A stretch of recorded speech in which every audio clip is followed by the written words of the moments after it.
Debt ceiling talks. You better. Yeah, I'm in gym shoes now. You should wear a little stuff underneath too. Yeah, everyone's. Look, we worked well past midnight last night. We're back at it now. We know where our differences are on both sides. We just need to be able to finish those out. I mean, do you believe that you'll be able to get a bill on the floor next week, pass it out of the House? Look, I think, look, I've been trying since February 1st. The president wouldn't meet with us for all that time, almost 100 days. So we had a condensed time here. We do have a bill that's already passed that's sitting over in the Senate that raises the debt limit. The president knows what he needs to do to try to get this bill done, and we're working throughout the day to try to make that happen. Have you agreed on spending cuts, the spending cuts that you've asked for? Nothing's agreed to overall, but we know exactly where we need to be able to solve this problem. How concerned are you about the Fitch's warning about the United States credit rating? Look, I've watched. The only time the credit rating got lowered last time is because the deal did not go far enough, and we want to make sure we have an agreement that's worthy of the American public. Remember why we are where we are today. We have more money at any given time coming into America, not just a dollar figure, but by GDP. But when the Democrats took the majority, we are now spending more than at any time in American history, even by a GDP factor. And we owe more than at any time in American history. So it is incumbent on us to get this right, and that's why we're working through it. And it's not easy, but everybody knows the responsibilities. Everybody's very professional in these meetings. And look, I'm the total optimist. We will get this done, and we will have a better bill because of it. Should there be any spending cuts for the Pentagon as part of these talks? Look, we're always looking where we could find savings in others, but we live in a very dangerous world. I just watched the president come back from G7. I've watched a war in Ukraine where we have supplied them an ample amount of weaponry from America. I would never want to weaken America, so I think the Pentagon actually has to have more resources in the process, and we're willing to agree to spend up to what the president put in his budget. I know people would like to spend more, but the time and place is where we are. How concerned are you about Senate Republicans? Do you plan to speak with President Biden today at any point? Look, I talk to his team all the time. I can talk to the president at any time. I want to work through this, but I'm always open to talk. Are you talking to Senate Republicans Chip about? Roy went on radio today. He said that he has a problem with where, at least what he's heard, the spending levels are going. Mike Lee echoed it in the Senate. Are you concerned that your negotiations are turning off conservatives? Not at all. I just think they just need to be updated about where we are. Have you updated Senate Republicans, or are you talking to them about the status of the negotiations? I talked to Leader McConnell yesterday. You're obviously more optimistic than you were yesterday. Does that suggest that you have given more than simply raising the debt ceiling, and that's why the White House and you are closer to a deal, or are you still only offering raising the debt ceiling as your concession? I think it's what God's blessed me. I'm always an optimist, and I don't give up on anything. And I thought yesterday was a productive day, and we still could have more productive day today. So, Do you think you could have a deal at the end of the day today? I thought we could have had a deal back in February. So at any time, just trying to get things finished. But I mean, does that mean that you conceded on anything beyond raising the debt ceiling? Or no, is that still your only concession? Look, I look at everything that we've been talking about. How do we curb inflation? How do we make America stronger? You've all heard what I've talked about numerous times, and that's the same thing from day one. Is the same day we're talking to now. But to get Democrats to stop thinking they have to spend more money on everything is very difficult, and that's been one of our hang-ups for a long time. Speaking of President, have you talked to former President Trump about these talks? I did talk to President Trump the other day, and it came up, but just for a second. What was his message to you? Oh, he was talking about make sure you get a good agreement as you move forward. Speaker McCarthy, if On the decisions on permitting reform, have you made some of those boxes that you mentioned? Look, it's been one of the areas we want to make sure you can cut red tape, that you can grow America. I mean, this shouldn't be. Why do you have to go into a debt ceiling to get common sense when it comes to being able to build things in America? If we want to have competition against other countries, we are falling behind because of the roadblocks that get brought up. This is an opportunity to really unshackle what's been holding us back. That would make the economy grow stronger, put more people back to work, and what a better opportunity to have work requirements there, something that at times Senator Biden voted for and President Clinton signed into law, to put people, take them from poverty to jobs. And I think that's just so positive what could come out of this. And we can see the market shoot up. We can see our economy get stronger if we get this negotiation corrected. Speaker McCarthy, if Americans are counting on payments from the government, should they start making backup plans at this point in case? No, I wouldn't worry about that. There's money that comes into the government every single day. Do you think that you'll have June enough 1st, time? I mean, you still have to 3 days in the House. Yeah. They'll need up to a week in the Senate. You still don't have a bill yet. How are you going to get this done by June 1st? Okay, there's one thing you didn't say in there. There is a bill that has passed the House that sits in the Senate Yeah, that they're raises not the moving deadline. that. You know that. So, I mean, there's not going to be able to get this done by June 1st. I sat down with the president February 1st. We passed the bill in April, long before they ever set the dead time was June 1st. Republicans have done everything they can. I begged the president for 97 straight days. You made fun of me thinking that the president won't meet with you. Why wouldn't we negotiate back then? And we took it upon ourselves. We looked for ideas. Look, if we would have written a bill just for conservatives to think we want a bill to fail, that's not the bill we would have passed out of the House. We looked at ideas that Democrats could support, that Democrats in the past supported. Capping future spending. That saves a great deal amount of money at 1%. That was Joe Manchin's. Work requirements. Senator Biden voted for that. President Clinton signed that into law.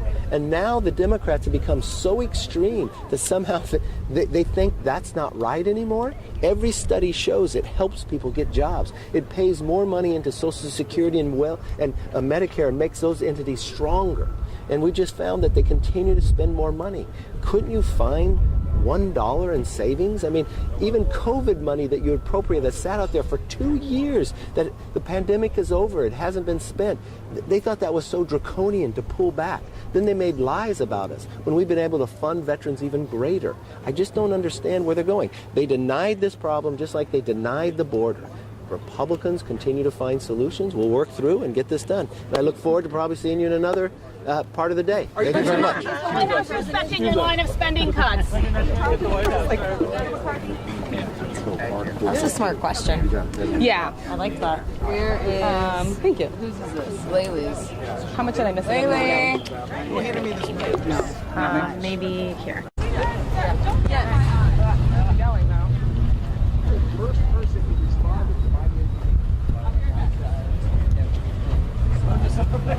Expect a deal potentially today, tomorrow? What's the timeline, do you think? Look, we have still fundamental disagreements we have to resolve, and it's complicated. People want to have conjecture about parts of a deal or rumors, and that's what happens with all these legislative negotiations, because you have very few over in the White House, you have very many here, and many of you here. So everybody's trying to get a little nuance of the story. But nothing's done until you actually have a complete deal.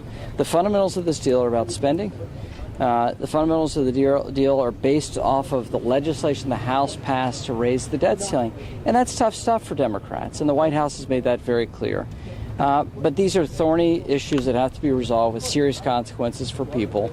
And then we also need to make sure that we have a bill that can work its way through the legislative process. I'm interested in getting things done.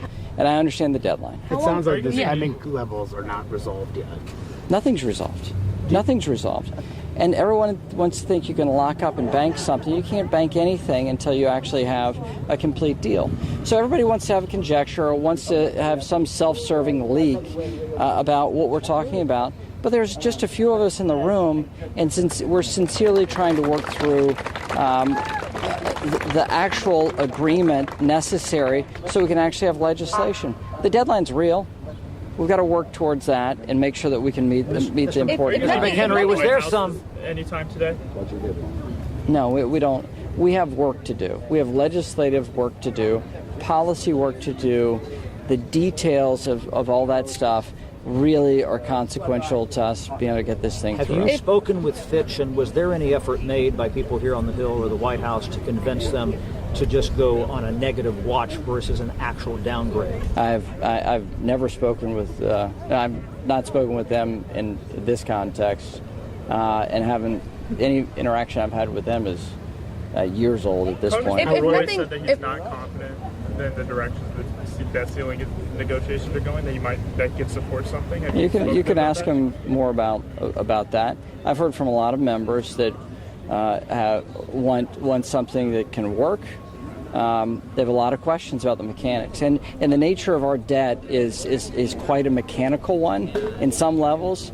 But for the American people, they understand the consequences of this. With more debt, it's more expensive for them in taxes, lower economic growth. So we're trying to bend the cost curve of the government for the American How people. worried are you about the downgrade? How worried are you about the downgrade?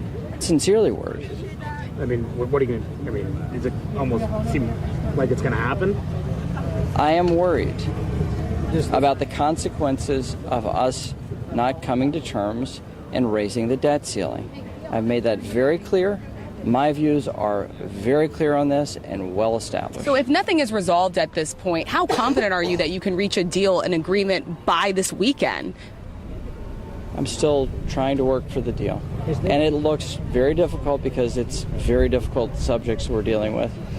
I don't think I've made no secret about this. This is not a position I wanted us to be in. This is in large part why the Speaker wanted to have these conversations in February, not pushing the June 1st deadline. On the push by Republicans for Pentagon spending here, is there any consideration of some sort of sidecar like what we used to do with OCO, Overseas Contingency Operations, so something that's kind of off budget, yet the military gets all the money it needs, but there's some sidecar here? The goal here is to do things differently than what we've always done in Washington. We've always punted, and we've thought we could obscure our way out of it. We have rules in the House that a bill has to lay out in public for 72 hours. Everyone's going to be able to study it. There is no way that you can slip something in one of these bills like has been done before. That is the reason why House Republicans put this rule in. But would you slip something into the appropriations bills? That's what used to happen with OCO. Again, everybody wants to try some ledger domain, and that doesn't work. You have to have a deal that upholds the principles the Speaker outlined. Are the White House negotiators empowered now to make deals, or are they still, in your view, not making those decisions? We'll see. Chip Roy was on radio saying he didn't like the direction that the Happy birthday! Can we stop, please? Yeah. Happy birthday! Happy birthday! Oh, yeah. How old are you, Jay? Listen. I think it's because I don't like this it's that your we're birthday. doing. 31. 31. All right, bye guys. Okay, bye. Happy birthday, dear colleague. That's what Chris Nava texted me this morning. He was like, happy birthday, dear colleague. We should go talk to Operation Embarrass Jay. He went in. Good. I appreciate it. I know, me too.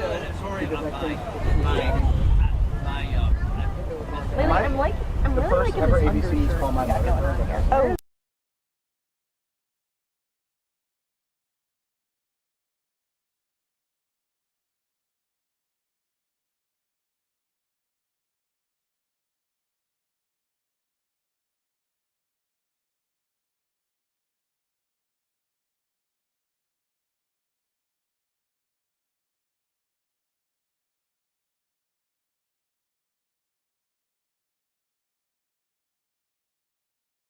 Funny. I love that I'm still taller than you guys on the step. I know. This is great. You guys look great. No, the lighting's so bad. It is? The lighting's absolutely terrible. Oh no, do we have to turn this way? Yeah. Oh, wait. Stay there, stay there. Yeah. Look on my tippy toes. It's like a little better. Where's the good lighting, Tim? Right here? Okay. Yes. Okay. All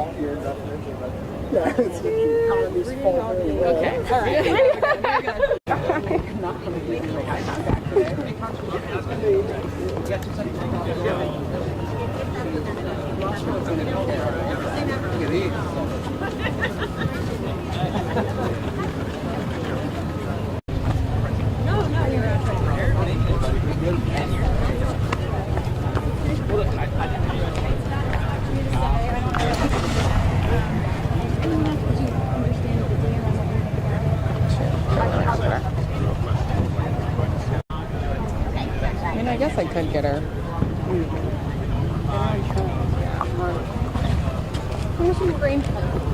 Do you have any concern about the way the direction of these talks are going on the debt limit? No, actually I don't. I'm glad they're negotiating, and hopefully they can reach an agreement soon. For you, what is your red line for what you would vote for in this deal? Lower spending, we've heard immigration be tossed out. What do you want to see in this deal? Well, I really like the bill that we passed. I think we passed a good bill with $4.8 trillion in savings for the American people in order to raise the debt ceiling. I think it's a great deal. I think it's good for everyone, and so I hope they're able to get there. Thank you so much. Yeah, thank you.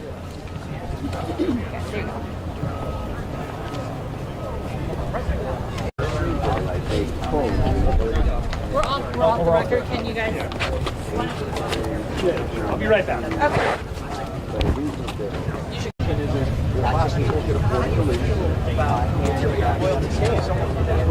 The official date is somewhere in the first week of June. I think they have a hard time. So they have been very We're off the record. The record here. We're off the record here. We're off the record. Somebody said this. Yeah. You don't let anybody step there. No. Okay. You got it. Are you concerned about the direction of these talks? Well, I'm concerned about the rumors that I've heard that there might be some sort of a deal. Everything in Limit, Save, Grow is there for a reason. There's a reason, again, why the Democrats have had to lie to the American people about what's in the bill in order to criticize it. It's not just the fiscal step that we're taking in Limit, Save, Grow to put us on a stronger path towards restoring fiscal stability for the country. It's the policies there, reversing the IRA climate credits, which would be terribly damaging for the country. Obviously, eliminating the student loan transfer scheme, eliminating the IRS expansion, implementing the RAINS Act, implementing H.R. 1 to restore our robust, affordable, reliable energy production. All that's really important. And so I am concerned about rumors to the effect, and I haven't read or seen anything yet, but rumors that we may have some sort of a deal in place that would raise the debt limit more than what was called for in Limit, Save, Grow for a whole lot less in return that we need from a policy standpoint, from a fiscal standpoint. And if that were true, that would absolutely collapse the Republican majority for this debt ceiling increase from my perspective. How many Republicans would vote against it? I don't want to make predictions because I haven't seen what is, I've just heard some rumors that there may be some sort of a deal that would be less than desirable, I believe, to the majority of Republicans. And so if that's true, I'm disappointed that would be the case, but I have not seen any particulars on that. Are you working with some of those outside groups that are familiar with a lot of these deals in the past, whether it's Heritage Action, Club for Growth, some of the newer ones that Russ Vaught is involved with, and are they going to start speaking up soon? Well, you had a published statement today from a large contingent of conservative outside groups essentially supporting the Limit, Save, Grow bill, supporting what the Freedom Caucus put out last Friday and our position to hold the line on that. We're on the verge, this morning at least, of a huge victory for the country. And I would hope that we would not squander that opportunity at the midnight hour and surrender the position of strength. 80%, the polls show 80% of Americans are for the Republican House position of either not increasing the debt ceiling or increasing the debt ceiling with the cuts and reforms that we have in place. About 20% of the public is for the president's position of just raising the debt ceiling. We can't do what we've always done, and the American people are counting on us to hold the line. And so I hope we will do that. Just to be clear, at this point, you still have major concerns with how some of these negotiations are playing out. Are you concerned that the speaker might be giving over too much? I'm concerned about anything that is not consistent with the Limit, Save, Grow bill. Thank you. Thank you, guys. Mr. Good. Okay with what you're seeing? Yeah, that's just him, though. Again, there's the bill and there's the negotiations. There's also how we communicate to the American people. We have to communicate the truth. The truth is Republicans overspend constantly. Every Republican president leaves us with a larger debt than the Democratic president. They give trillions of dollars of tax breaks to the wealthy, and they want to cut food from the mouths of babies and payments to veterans and public education, which will cut teachers, 100,000 teachers. This is who they are. They want to shrink the U.S. government and give it to corporations so corporations can control even more of the American economy and harm the most vulnerable among us. What's going to happen when you put people in dire circumstances? You're going to see issues with public safety increase, and they claim to care about public safety. So again, they've been lying. McCarthy's been talking a lot, but he's not been telling the truth. He's been dishonest, and we have to make sure we're loud in telling the truth. How concerned are you about the direction of the talks right now? Concerned about the whole thing. This should have been a done deal a long time ago. I'm very frustrated. I called on the president to invoke the 14th Amendment. and mint a coin and do not negotiate with hostage takers. I mean, we don't negotiate with terrorists globally. Why are we going to negotiate with the economic terrorists here that are the Republican Party? They're on the record as saying they want small government. What happens with small government? Corporations have more power. They support trillion-dollar tax cuts for the wealthiest Americans. They do not want corporations to pay their fair share. They want to invest in our military, but don't want to invest in feeding babies back home and our seniors and our veterans and our teachers. This is the truth. This is who they are. We just got to tell the truth. How concerned are you that the president could be giving over too much in these negotiations? Very concerned. Very concerned. I mean, again, we Republicans, McCarthy, raised the debt limit 3 times under Trump. Now, because a Democrat is in the presidency, now he has an issue with that. That's politics. That's not governance. And he's lying. He's saying we spend too much. We just had a global pandemic. We are investing in the American people to help the economy be where it needs to be. Our spending did not contribute to inflation. It was corporate price gouging. But McCarthy supports corporate price gouging. He supports trillions in tax breaks for the wealthy. He supports small government. That's who he is. And what leverage do progressives have right now? What leverage do we have? In the negotiations. We have the leverage of the American people. We got to tell the truth to the American people. They know the truth. They know how much this is going to harm them, harm their ability to feed their children, harm their ability to provide child care to their children, harm their health care, harm our seniors. People won't get their Social Security checks. Are you kidding me? Mr. Bowman, what will it be like if there is, we went to a press conference with some of the progressives yesterday, talked about their reservations about the bill, but if this is something that's short of what you can support, obviously the president has to give a little bit here. We'll see. But I mean, what does that say about your leadership, meaning the Democratic leader, Hakeem Jeffries, and then also the president, if it is something in the middle that you're like, they did this, but I can't vote for that. How does that put you at odds with it? I'm not going to vote for something that's going to land us in a recession anyway. Like, Republicans are proposing either a short-term recession or a catastrophic I'm talking default. about what the president might come to terms with the speaker. I mean, that's something that you probably might not agree with because he's got to get a mix of Democrats. Well, again, let's see where that is. The president has the responsibility to ensure that we do not default on our debt. To me, at this point, if they want to continue to be economic terrorists, that's invoking the 14th Amendment and minting a coin and keeping the economy moving. That's what that is. That doesn't sound like what they're going to do. They're trying to do this by the book. Listen, man, this is, let's see what happens with legislation. We have 213 votes for a clean debt bill. We need 5 Republicans to come on and sign on to our discharge petition so that we can raise the debt limit cleanly. You're going to need 6 after Mr. Cicilline steps down. There are 18 Republicans currently in districts that Biden won. How are they going to go back to their districts and tell their constituents that we got to a default because they wouldn't sign a discharge petition? They can't be reelected under those circumstances. Are you advocating for the White House to pull out of negotiations right now? I'm advocating for the White House to ensure that we don't give away the House and default on our responsibilities. I'm advocating for those 2 things. And if that includes invoking the 14th Amendment, that's what we should do. McCarthy wants stricter work requirements. Would you support a deal that includes stricter work requirements for some federal aid programs? McCarthy needed 14 votes to become Speaker. He's being held hostage by a radical right of his party. He is not a true leader. He's a joke. The fact that he's going on public television lying to the American people about spending without talking about revenue because he won't do anything about trillion-dollar tax cuts for the wealthiest, it's an embarrassment. McCarthy's an embarrassment. But for you personally, if it includes stricter work requirements, is that something that you would support? Well, I'm not supporting that. Thank you, Congressman. One last thing. About the position where Republicans are negotiating, but I'm wondering how you feel about the Democratic leadership and how it has sort of navigated this debate and the discussion so far. Well, we're trying to end a hostage crisis. And so we're doing everything we can. One way we can end this is let the hostages out the front door, which is just using the key and ending the hostage crisis. All of the Democrats have lined up on a discharge petition to do just that. We need 5 Republicans to do that. We also could say, okay, let's reduce the deficit. Maybe we can reduce the deficit by actually fairly taxing billionaires, closing the loopholes used by Wall Street to get away without paying their taxes. And let's not pay the ransom note with working class people's money, which is the current Republican proposal. So those are the things we can talk about. But at the end of the day, we shouldn't be asking the hostage, hey, how can you get your hands untied a little faster? Hey, how can you pick the lock?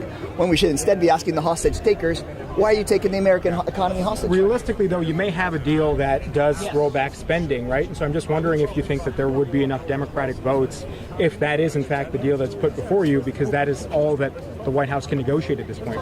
Yeah, we'll look, as the Progressive Caucus will be looking at any deal on a case-by-case basis. But what we've been really clear about is we're not going to accept a Republican-led deal that screws over working-class people, and we're not going to accept the Republicans throwing us into default. How concerned are you about the direction of these negotiations? Well, I think the American people should be extremely concerned that the president is having to negotiate us out of a hostage crisis that is entirely manufactured by the Republican Party. To be really clear, we have two major political parties in this country, and one of them have decided that it is okay to threaten millions of people's jobs. Where people, I'm serious, folks watching today, you could lose your job, your sibling could lose their house, your kid's mortgage rate could jump up, your credit card interest rate could go out the roof. We could have an economic disaster, and that is being caused by one party, and that is the Republican Party. That's what folks should be most concerned about, and I hope the president can help us navigate out of this. But it is a damn shame that he's in this position in the first place, because the Republicans are doing something nobody's ever done in American history, which is threaten an American default. Republicans are demanding very deep spending cuts. Would you support a deal that has spending cuts in it? The Republicans aren't concerned about spending and aren't concerned about deficits. Because if they were, they would consider repealing the Trump tax cuts. What the Republicans are concerned about is protecting their billionaire buddies. They refuse to talk about the deficit in real terms. What they want to do, what they're threatening to do, is kick people off of Medicaid. Make sure that we are paying for these billionaire tax cuts by not paying for food for kids. Are you serious? We aren't for that. The American people aren't for that. So we're going to oppose default, and we're going to oppose paying for this ransom note with working class people's money. Bottom line, there's no guarantee at this point that you may even support this deal. Bottom line, the progressives in this caucus and in the Congress from day one have been the people trying to protect folks from default. From day one, talking about how we can't let the Republicans take us for ransom. From day one, talking about giving the president the authority, Republican or Democratic president, the authority to pay the bills so that they can't be held for ransom by congressmen like Matt Gaetz. Matt Gaetz is the one who said he's taken folks for ransom. And so what we are for is getting us out of this hostage situation, make sure that we don't default. If we have to go to the 14th Amendment, we'll support the president in doing so. But we are the folks against default, and we're the folks against hurting working class people for the billionaires. The Republicans are the folks that are pushing for default. Donald Trump, the leader of the Republicans, has said, do a default. They're the folks pushing for default. Thank you. Thank you. What's happening in this room? Because if a deal is made just to try to save face on both sides of the political aisle, this town, history tells us that's a terrible deal for the people. Would you trust Graves and Henry? Say again? Do you trust Graves and Henry? Oh, yeah, of course I do. And that's why, my communications to them are stand firm. There's no reason not to. Stand firm. You have a White House that's not serious. They're not really looking at our financial issues the way they should. What they're really trying to do is protect their Green New Deal subsidies so they can accomplish a Paris Climate Accord agreement that even the Europeans are starting to back up for. Would you file a motion to vacate the chair if McCarthy comes back with something unacceptable to you? I don't know. I can't even get into that. But you said a minute ago that you would have a lot of Republicans not supporting something like that. The motion to vacate. Listen, a motion to vacate is a tool for a lot of reasons, not just this thing. But again, we have to see what it actually is. But like I said, from what I'm starting to hear is emanating, I don't think I'm too happy right now, but we'll see what happens. Do you think it's even possible to reach a deal by the potential first default date that Yellen has given of June 1st? Well, two things. Number one, nobody even knows if Janet Yellen's date is right. Janet Yellen was wrong on inflation. Janet Yellen's been wrong on GDP growth. Janet Yellen was wrong on having interest rates too low for far too long. So she's not been credible, if we're all going to be honest. I think she should come in here and tell us exactly how she arrived at June 1.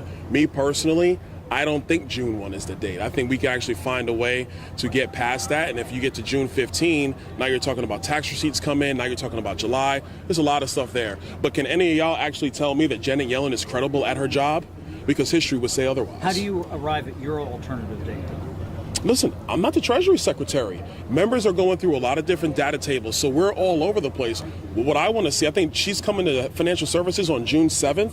So if we don't have a deal, and it's now June 7th, and she's in committee, trust me, I'm going to be asking her about her calculations on X date, because she is the one that's signaling to the Treasury markets and to the bond market what the debt ceiling date actually is. Nobody else has that authority except her. There's other financial experts that certainly put it, if it's not exactly June 1st, early in June. Is it risky to take the stance you guys are taking right now, risking a government default? Well, two things. One, there's plenty of revenue that comes in to pay the interest on the debt. You don't default on debt if you're making interest payments. Let's be very clear. There's plenty of revenue to do that. If the White House decides that they don't want to pay interest on the debt, that would be the White House defaulting. So we need to be technically clear. Too many times in our politics, we just say debt limit, we're going to default, and we don't talk about the details. And frankly, you scare the American people instead of actually giving them the right information. So that's step one. Step two, with respect to us going over, that is actually falls at the feet of the White House. Joe Biden has known this for quite some time. He could have passed the debt ceiling with Nancy Pelosi when she was Speaker of the House. That was only 6 months ago. He could have done it then. He didn't do that. He could have been negotiating with us for 3 months. He didn't do that. So we are going to do what's right for the American people, which is cutting federal spending, because that is what is necessary in order to get our country fiscally in the right posture going forward. Speaker McCarthy has said that he believes that the June 1st deadline is very real. So what's your message to Speaker McCarthy? And just to be clear, you still have some major concerns about where these negotiations stand at this point. Look, my message is that we have a package that is actually sensible. 6 in 10 Americans think we should be cutting spending associated with raising the debt ceiling. This White House is a mockery of leadership. So we should hold firm and actually lead the country. And we have the ability to do that because, number one, our position is reasonable, it is sensible, it is correct, and we're the only body in this town that actually has a plan to raise the debt ceiling. You guys are good to get paid on June 1st. Should the Treasury not pay you and pay the national debt instead? No, they shouldn't pay us either. And look, and I'm not a rich member. I know there's a lot of rich members around Capitol Hill. I'm not one of them.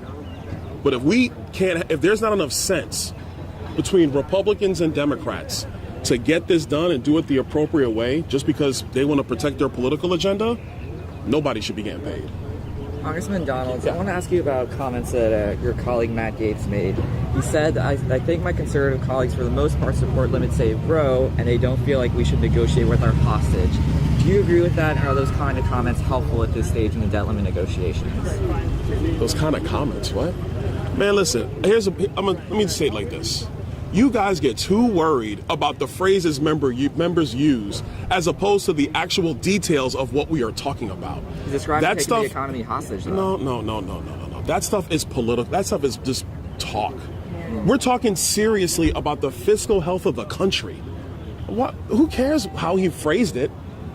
Here's the reality. We're $32 trillion in debt. Joe Biden wants us to be $53 trillion in debt in a decade. You got that kind of money?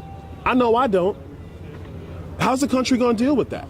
Meanwhile, the thing he wants to protect more than anything else are Green New Deal subsidies that basically fund China, because the elements for all that green power comes from China. We're not mining that in the United States. None of our allied countries mine this stuff. Our adversaries do. Why would we do that? That's the thing that the American people should. Go get him, Chip. Love you, baby. Well, we passed a bill that had $1.5 trillion. Chip, by the way, I love you, man. Hey, I love you, brother. We had fun on Fox. We did have fun last night. All right, so I'm going to hold you to it, though. Yeah, absolutely. I'm going to hold you to it. You're going to be all in next spring, buddy. All right. You sure? Yeah. I don't know, Chip. I love you, baby. See you, man. So what are these reservations, and do you think that your side So is we undercut by passed $1.5 trillion debt ceiling increase for a laundry list of things that we think will actually transform the country fiscally and in terms of standing up for hardworking families instead of the elites getting subsidies through all these tax deals and so forth. Now what we're talking about allegedly, right, is $3.5 to $4 trillion debt ceiling increase for a whole lot less of those things. So yes, my antenna is up. That does not seem to me to meet what our expectations are in terms of transformative, substantive fiscal reforms necessary to raise the debt ceiling $4 trillion. But you always seem to think that you were going to have to take some hit there, that this was not going to be something that the president would sign. A hit should not be, okay? If it is true, I don't have the deal in front of me any more than you do, but if it is true that we're talking about an additional $2 trillion or $2.5 trillion of debt increase, and if it is true that we're going to remove 3, 4, 5, 6 of the things that we had in the Limit, Save, Grow Act, someone explain to me why that's an off-ramp that should be taken now. I think it's an exit ramp about 5 exits too early. Would you file a motion to vacate the chair? I'm not getting into that nonsense. Kevin's a friend. We've been doing a great job as a unified conference. We can have these debates and negotiate and move forward. We're working in good faith together to push back on a president who's been MIA, gone for 104 days, a Senate Democrat leadership that has them on recess this week. It was such a calamitous situation. Senate Democrats left town. You guys are going out of town, though, right now. Well, we've got the bill that's been passed. We've passed a bill. And by the way, this has been on the schedule, and this is Memorial Day week. And by the way, our guys are staying and working, and we'll come back in at a 24-hour notice. But the Senate, they took their Memorial Day last week. Right, they're gone this week, heading up into the point of when needing to do negotiations while we're trying to work through it. And we're the ones who've already passed a bill. What have they done? What is your message to Speaker McCarthy on this when it comes to these negotiations? Hold the line. Should the House be in session next week? We'll see, but I mean, the negotiations will continue. We can be back in 24 hours. They're going to keep having that conversation. My point is about being in session. We've passed a bill. There are two questions here, though. There's the question of would you personally vote for this deal? And then there's the question of if McCarthy brings you something that you don't like, would his job be on the line? Those are two separate issues. Yeah, right? I mean, I'm not going to talk about any of those kind of inside baseball things. I'll talk about my vote, and my vote is going to be a substantial price to earn my vote, and that price is the meaningful, substantial, transformative fiscal reform necessary. You have a vote first in Rules Committee. Well, we'll see how that all plays out, and so we've got to make a decision. We're not going to get into those issues right now. I want to see what deal is put forward in front of us. We will withhold judgment, but we also have to make sure we're exercising every tool at our disposal to make sure we're defending the American people. All right, guys, I got to roll. I got to go this way. I got to go.